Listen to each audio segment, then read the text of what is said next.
This episode is brought to you by Amazon Prime. There's nothing sweeter than baking cookies during the holidays. With Prime, I get all my ingredients delivered right to my door, fast and free, no last-minute store trips needed. And of course, I blast my favorite holiday playlist on Amazon Music. It's the ultimate soundtrack for creating unforgettable memories. From streaming to shopping, it's on Prime. Visit Amazon.com/Prime to get more out of whatever you're into.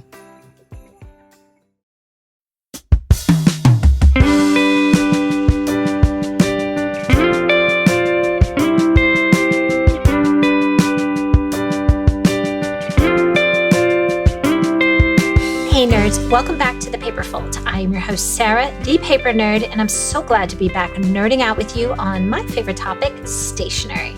Before I get to my guest today, let's talk about my very special sponsor, Avanti Press. You have doubtless heard me discuss this Detroit house of paper and the several dynamic card ranges available under its roof that brilliantly unite to answer all your card sending needs, namely Avanti, A-Press, America, and now Nikki D. Well, Avanti Press is celebrating its 45th birthday this January, and they are getting ready to party across the nation. Whether you are a retailer, publisher, or sales rep who works with them now or in the past, Avanti Press cordially invites you to celebrate with them at the winter shows. After all, what do you get a greeting card company that's turning 45? According to my Avanti Press sources, your presence is the best present. So please join them at the Dallas Total Home and Gift Market, January 8th through 14th at WTC 12-1403. At the Atlanta Market, running January 14th through 20th, they'll be in showroom B2, 663. Finally, the Las Vegas Market runs January 26th to the 30th. Find Avanti Press in the Temps E739. Now, on to my guest. Michele Ferron is the founder of Good Tuesday, a UK-based certified B Corp, and actually the first British stationery brand to assume that lofty status. To become a B Corp, a brand must be verified by B Lab to meet the highest standards of social and environmental performance, transparency, and accountability. To my mind, the fact that brands are starting to very publicly put their emphasis on the planet, not profits, represents a huge shift of perspective. So clearly, I have lots of questions for this paper maverick. I'll be back with Michele right after. Nerds, I cannot be the only one wondering what that fantastic and fantastical LA-based brand Girl with Knife has been up to lately. After all, this California house of design has trailblazed its way through paper goods, home decor, and yes, even house design since the incredible creative powerhouse Alicia Castaldi founded it in 2018. Every last creation humbly springs from a nimble slice of Alicia's knife, aka her trusty X-Acto blade, with messaging and imagery that is by turns sweet and sassy, but always incredibly smart. You want this girl by your proverbial side. It's no surprise then that Girl with Knife has assembled a huge stack of titles and awards in its brief existence. Among them, the incredibly prestigious Artist of the Year Louis Award in 2022, as well as the equally competitive but far edgier Best Use of Profanity, Noted at Noted Award, and not just once, but 2 times over. Clearly, I am not the only one waiting raptly to see what drops next. New for 2025, look out for a dozen new card designs, both everyday and seasonal, as well as some gorgeous wraps in which to stylishly clad your gifts. Alicia tells me it is a tease to whet your appetite for a much larger spring release coming. I, for one, cannot wait. Meanwhile, since officially opening its doors for business, Knife House Palm Springs has been booked rather solid with weddings and photo shoots. And after 2 years of painstaking work, Knife House Bel Air is finally complete. These houses transmit Alicia's vision into exquisite 3-dimensional living spaces, but for those of us who cannot experience them in California, Girl with Knife dispenses that glamour in paper and gift form. Thus, whether it is a hilarious greeting card for that bestie you have been missing, like the one reading, "You're the only one I answer the phone for," against an image of an old-fashioned phone replete with curly cord, or the eternally fierce candle, an intoxicating essence of midnight rose to remind you of your true nature in olfactory form, this is officially your brand new BFF in paper goods and home decor. So, if you're a paper or design nerd out in the wild looking to express your best self as you lift up those you adore, head on over to girlwithknife.com and immerse yourself. And if you are in the trade, shop this top shop brand sensation exclusively on Fair 24/7 and be on the lookout for winter market specials. I guarantee your stationery, as well as your living and workspaces, will slay. Michele, welcome to the Paper Fold. Thank you for having me, Sarah. Thank you so much for being here. So I love it when I hear about good things coming out of the pandemic. In this case, your incredible brand, Good Tuesday. It was originally called Once Upon a Tuesday, and I want to discuss it since when it comes to brands, that's the first thing most people experience. And there's a lot in a name. So how did you decide about your original name, and then what led you to change it? Okay, so, I started this business without a plan. I designed something, I put it on Etsy, and I sold 7 overnight of this one product, which was a birthday calendar. And so there wasn't, I guess we did put up the name on Etsy, but there wasn't much thought. I was running another business, but the name came from my daughter, who was about 8 at the time. And we were talking about storytelling and about how stories start. Once upon a time. And she came and she said, well, why not Once Upon a Tuesday? And I just love that piece of questioning the status quo. And also, it was calendars and things around planning and, Tuesday, why not? And I love guess it. Yeah, children have the best, I feel like they have the best organic ideas. Totally. I remember when my daughter was little, she used to say the word yesternight all the time. And I always thought that was such a brilliant word. And why is it not in the English language? Good word. I agree. That's a great word. I would use that. Yeah. So, and I guess when you're naming something, you also need to make sure that the URL's there and the Instagram handle and all that kind of stuff. So, and there's so many names out there. So yeah, I guess we landed on it then. But obviously, a couple of years in, we decided to change it. So we are no longer Once Upon a Tuesday. Hey nerds, many of you are already familiar with Paper Baristas and its incredible founder, Christy Asper. Christy was my guest on episode 56 of The Paper Fold and is also a longtime friend and the founding sponsor of our Nerd Notes segment. Today, I'm thrilled to share a new release from this all-American brand that, since 2019, has devoted itself to leaving the earth a better place with paper goods brewed to do good. This eco-conscious, fair trade house of paper loves upcycling what would otherwise go in the trash to enjoy a new life and a new utility to keep you on top of your game. Thus, Paper Barista's newest creation is literally caffeinated and brilliantly blends elements of notepads, journals, and notebooks all into one. Meet the caffeinated notepad featuring a recycled paper and coffee bean cover accented with copper foil details for an effect that is subtle and gorgeous. Inside, 60 recycled and speckled tearaway pages feature to-do and dot grid sections. Make a shopping list, write a quick journal entry, draw a doodle. This gorgeous creation will reliably keep you on top of all your responsibilities, just like that first cup of coffee. No coffee maker required. When you choose to support this family-owned brand, you could feel good about doing good. There is no plastic packaging. The product combines recycled and upcycled elements. The handmade wood-free paper is recycled and biodegradable, made from cotton rag waste from the garment industry that would otherwise go into a landfill. The paper itself is created using pollution-free methods such as sheets that are sun-dried, conserving energy usage, and it's chemical-free, protecting our waterways. Meanwhile, 10% of all Paper Barista's profits are donated to the International Justice Mission to fight human trafficking. That means that long after you buy a Paper Barista's product, your purchase is assisting someone's fresh start. There is so much more going on here than meets the eye. Please realize it is so difficult, if not outright impossible, to create a product range that doesn't just look good, but truly does good as well. Thus, every Paper Barista's offering is a labor of love to bring into the world. While the caffeinated notepad is the newest, I invite you to take a few minutes and really take in this range. A world of heartfelt greeting cards are available folded or flat. There are seemingly endless styles of undated planners. They recently introduced plantable seed paper gift tags and ornaments, as well as stickers. And don't get me started on their home goods. Check out their floating frames, recycled canvas lunch bags and pencil bags, recycled microfiber tea towels, and my personal favorite, Swedish dishcloths. Everything has the beautiful simplicity and eco-friendly lineage you expect from this elevated house of stationery. All are a joy to use every last time. So, if you are a paper nerd in the wild, your caffeinated stationery journey starts at paperbaristas.com.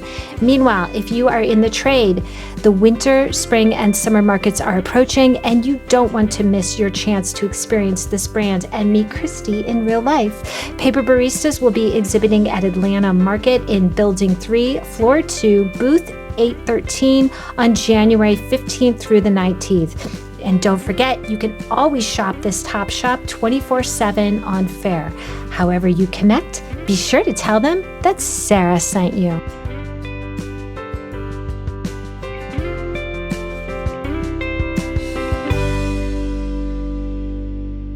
And now you're Good Tuesday, which is also a great name, but clearly, your clientele was acquainted with you as Once Upon a Tuesday. So what was there any growing pains during the transition?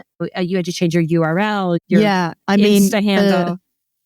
The idea, let's change the name, was great at the time, but actually the wrath of what that actually meant in the end, it was massive. It was huge. It took up so much time and energy from me and all the rest of the team. And definitely, glad I went into it sort of quite naive without realizing all the work involved in it. But yeah, it was a pretty big deal. First of all, choosing a new name. We knew we wanted a new name. It was actually, I went to a branding agency who was brilliant, and I didn't go with them because we couldn't afford it. They were brilliant, and they suggested changing the name. So that just stuck with me, and I thought, actually, they're right. We have a lot of people coming to us going, is this Once Upon a Time? And, there was some piece of it that just wasn't memorable enough. Didn't feel iconic enough and long. It felt long. Yeah, I think sometimes the long, too many words, it's just like, there's just more for people to stumble over. I don't know. Yeah, the long was challenging. So I wanted something more iconic. And I'm sure if I went with the agency that they would have come up with something far more iconic. But we sat down with the whole team and did loads of sort of workshopping about who we are and what we stand for and what our ethics and what we believe in, and sort of threw out name ideas and word ideas and all that kind of stuff. And we had a few different ones playing, and then sort of Good Tuesday just felt really right. Just positive, obviously keeping that Tuesday piece to sort of still connect back to that original name, and felt still relevant for the whole calendars and planners angle that we follow. And I actually also coincidentally, which I only connected the dots later on, I write a newsletter called 3 Good Things every week, which I've done sort of for the last few years. So yeah, the good thing just fit right in there. Yeah, I like it. It's clean, it's catchy, it's short. You get in, you get out. There's, and I love the day of the week. And Tuesday's a day that, like, I don't know, it's sort of overlooked, but it, you've survived I love the it worst Tuesday. of it. You got the stress of Monday. You've done your planning. You've done all the crazy inbox dealing with, and Tuesday's like, okay, let's get on with it. Right. Like, now let's make it happen. Yeah, exactly. I agree. I couldn't agree with you more. So, and today is we are recording on a Tuesday. We're recording on Tuesday. So last February, I almost said Friday. Last February, Good Tuesday became B Corp certified. Here in the States, I think the most high profile B Corporation is probably Patagonia.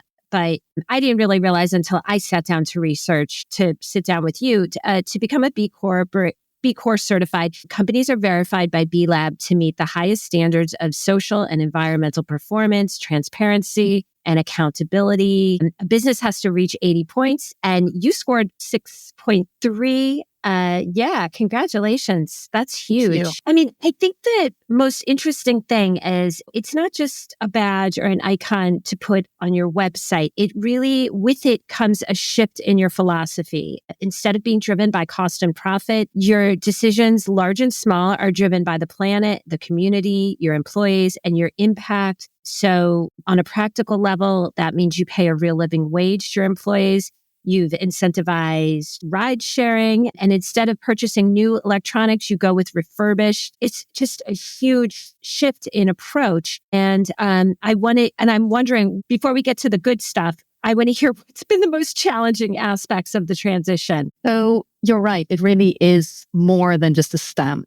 You become a B Corp. It kind of becomes you. You become it. It really feels that way. It's sort of integrated into every part of the business. So to become B Corp, you have to go through this massive assessment questionnaire, essentially.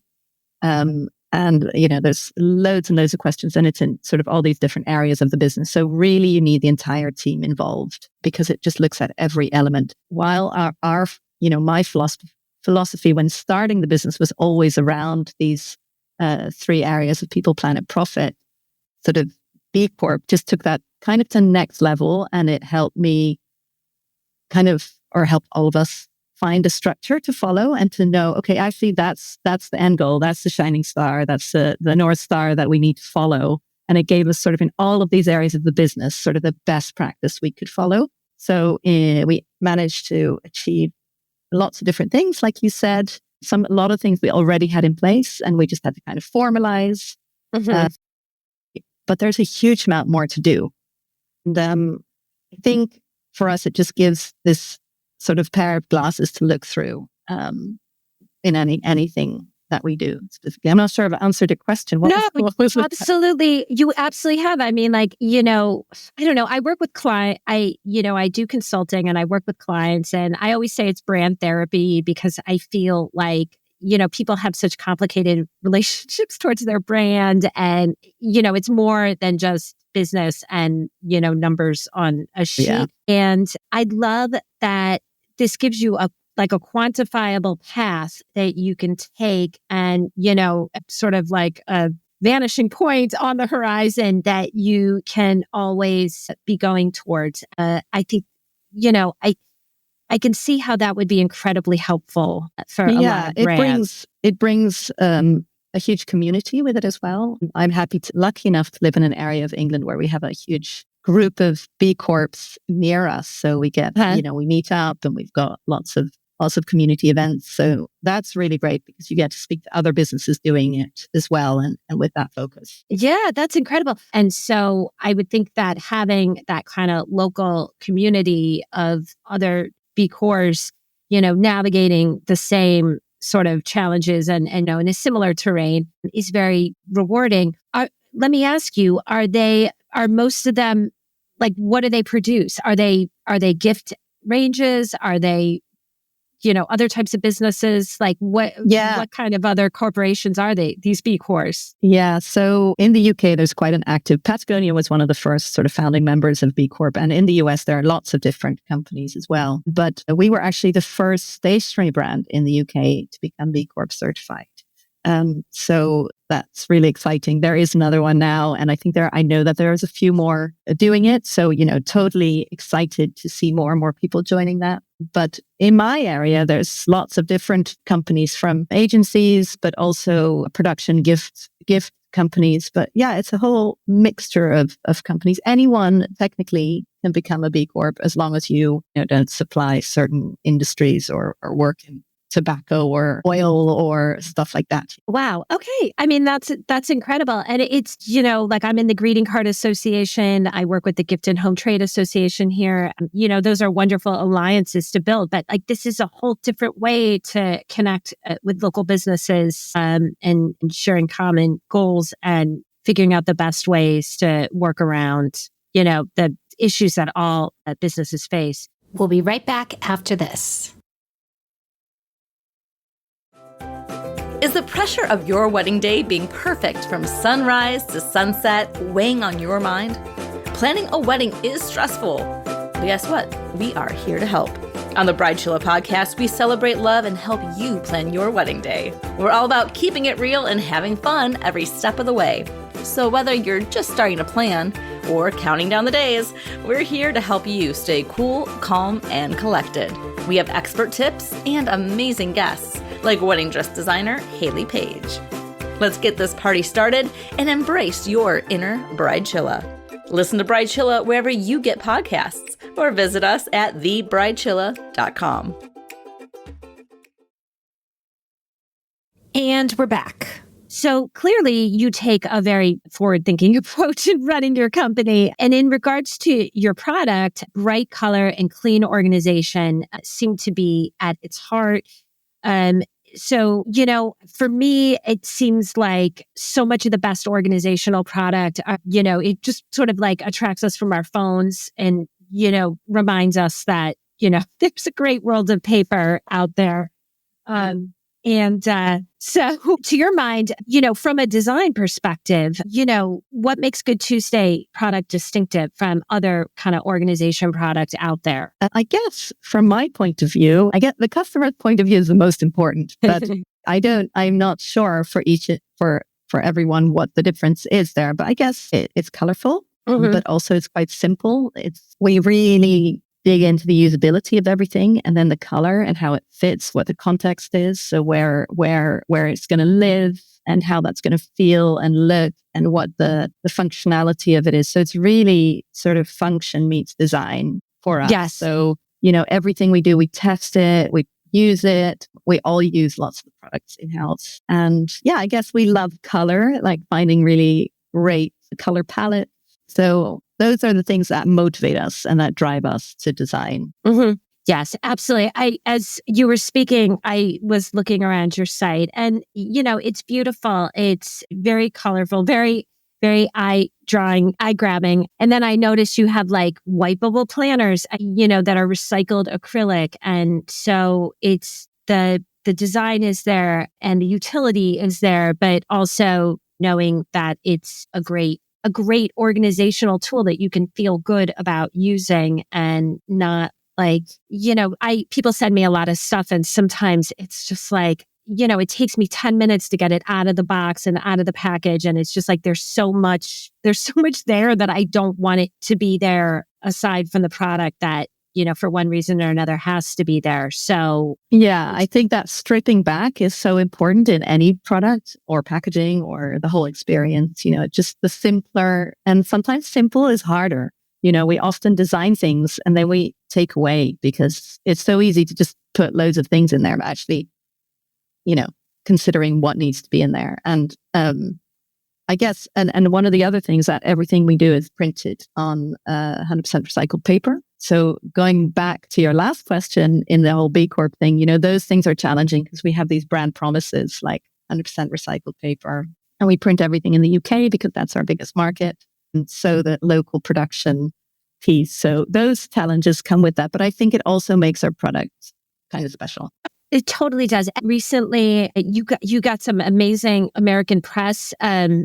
I sort of saw it out of the side of my eye just right after we scheduled. Drew Barrymore really adores your products. No, did she put them on her show? How did she promote them? Which is amazing. Congratulations. She has a great eye. Thank you. It was incredible. It was actually through Etsy because she's an Etsy ambassador. Yes, so she found our products on there for her back to school edit, and then she chose to feature them on her Instagram. So yeah, it was great. I don't think they've been on the show.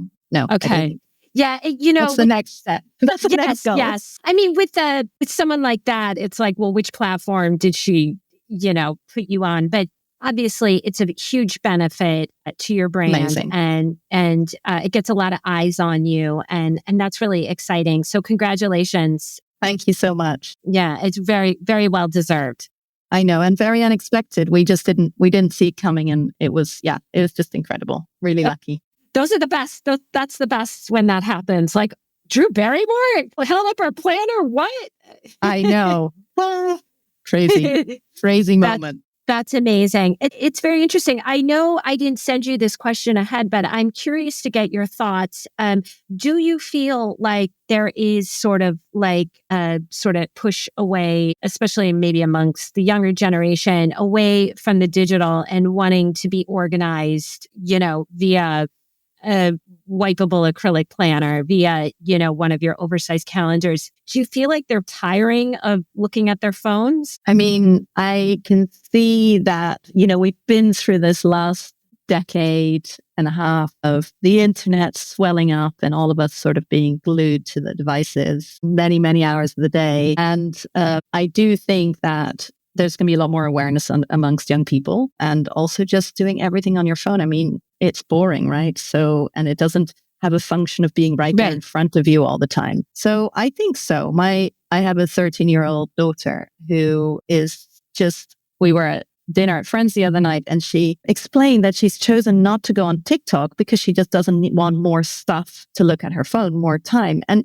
she's a popular girl. She gets involved with everything, but and I was just amazed by that approach. And so I do think there's that happening. I don't think it's for everyone, but the practicality of paper and physical stuff, it's always going to be there. And I'm ADHD diagnosed. So for someone like me, and there are many people like me out in the world. Yes. We need things to be visual, not in a phone with everything else. So I think that will drive a lot of people. And yes, I do think younger people will come back more. I tend to agree. And I also feel like I'm a big list maker. There's no satisfaction like crossing something off a list in front of you, like when you've done it, especially if it's like something you really didn't want to do or was very difficult. Yeah, absolutely. But I also think that, there's hybrid models. I think, we do use digital calendars. We use a lot of digital tools, but sometimes you need to, so I'll have my digital calendar, but on my weekly planner, I'll write down my appointments for the week just so I can see them all on my desk. Yes. In front of me, but I'll still get the notifications through my online calendar and stuff like that. So I think there's kind of a balance, and they can work really well together. Yes.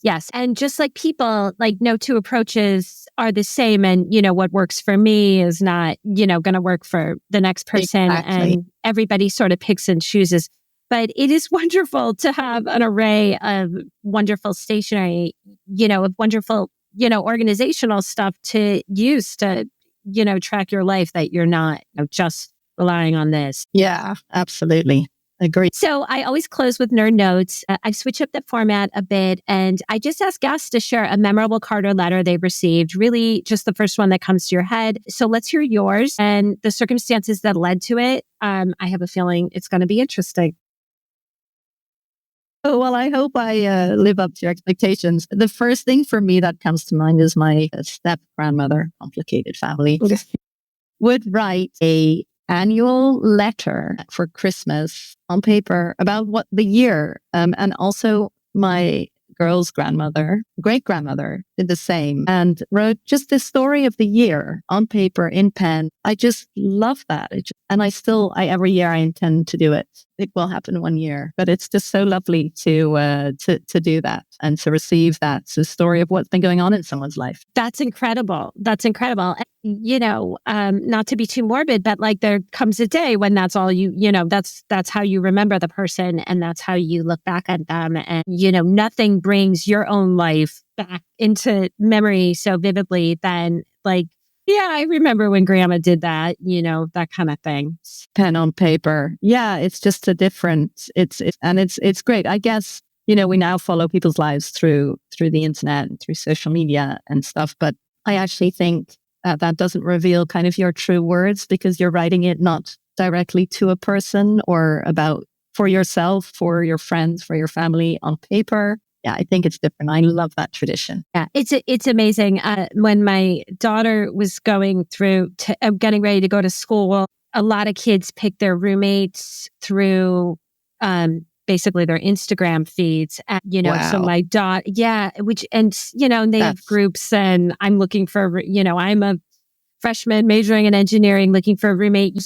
There's all sorts of things. And as this process was going on, she would be running to me with her phone, like, oh, look at this girl. She's from here and she does this. And I would be like, Veronica, that is not reality. You are not going to know any of these people until you live with them. And, sure enough, and she's made a lot of friends and thank goodness her roommate situation is good. But like we've had a conversation like, oh yeah, everything on Instagram is, it's a facade and you can't. It's not real. No. And we all do it because you don't, why, but everyone else is doing it.